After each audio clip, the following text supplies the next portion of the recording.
Foundation trustee आउ दी bell भी गोटे मेंबर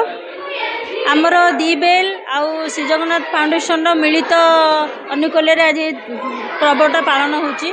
प्रथम कथा है राखी पूर्णिमा काली अच्छी किंतु आमे समस्ते समय दे पारिबेनी किए ठीक समय आसीपारे से आम पूर्व दिन तार पालित करुचु। प्रथम कथा आमर है आमे आम पाई आमे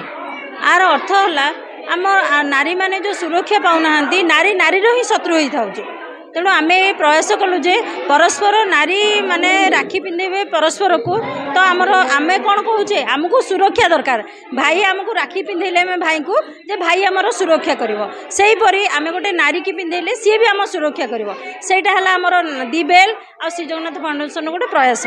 तेणु आमर समस्त सहयोग आमर आज फंक्शनटा प्रोग्रामटा भल भाव है आम एतिक भी आशा करूँ आगू आहरी प्रोग्राम करूँ आ दी बेल श्री जगन्नाथ फाउंडेशन एमती आगू बढ़ू आ समस्त सहयोग। धन्यवाद। नमस्कार मो ना सिली सेठी मु दी बेल वुमेन्स क्लब जड़े सदस्य। आज मेन मुख्य उद्देश्य है राखी पूर्णिमा। राखी पूर्णिमा उपलक्षे आम ये थीमटा रखीचु जे रिसेंट आमर बहुत गुड़ाए केस हो जो गुड़ाक झील मान रिलेटेड जेहेतु कहीं ताप्रति पदक्षेप नहीं पारती आम किसी करूँ कि छोटिया मेसेजटे आमपाई आम तार मेन उद्देश्य है जे कहीं क्या साहाय्य करंतु बा न करंतु किंतु आम निजे से सक्षम हवा जे निज निजर साहाय्य करिपा मेंटली विथ फिजिकली आम कहा आगे नई मानी मुख्य उद्देश्य है आम आम आज बहुत गुड़ा गेम है जमी राखी पूर्णिमा है समस्ते परस्पर भौणी भौणी भितर राखी बंधन कराला समस्ते भाई मानू राखी बांधती किंतु एटार गोटे नियारा प्रयास जे भौणी भौणी की राखी बांधुची।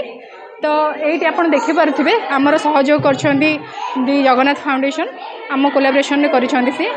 आम एत प्राउड फिल करुचे जे निजे निजे बांधिकी आम सुरक्षित बोली। आज बेल गोटे गेम कराइला जोटा स्ट्र आ कोल्ड ड्रिंक्स बोतल को लेकिन से मुझे प्रथम स्थान अधिकरण कर जगन्नाथ फाउंडेशन दुईटा आम भौणी अच्छा से सेकेंड आउ थर्ड पोजिशन अध्यक्ष कर। पवित्र रक्षाबंधन अवसर में दी बेल वुमेन्स क्लब तरफ एटी आम रक्षाबंधन कार्यक्रम आयोजन करूँ जार मूल लक्ष्य अच्छी जे महिला माने वर्तमान समय सुरक्षित रहूना महिला माने ही विशेष भाव में जो असुरक्षित अनुभव कर महिला माने आगू आसुना सुरक्षा देवाई एवं जदि समाज में किसी असुविधा होची से समय महिला मानकर सहभागिता कम रोचे। तेणु यही अवसर में आम विशेष भाव में स्वतंत्र कार्यक्रम आयोजन करूँ जहाँ ना रखाई आमपाई आम तार अर्थ होचे जे गोटे महिला को सुरक्षा देवाक जब आगे आसो ताले आहरी से सुरक्षित निजक अनुभव करेंगे एवं से रक्षाबंधन जो मूल लक्ष्य रक्षा करवा तो परस्पर को रक्षा करेंगे से आज स्वतंत्र भाव में महिला मान रक्षाबंधन कर संदेश रहा समाज को जे महिला माने अधिक परिमाण में आगे आसतु महिला सुरक्षा देवाई और सामाजिक स्वीकृति।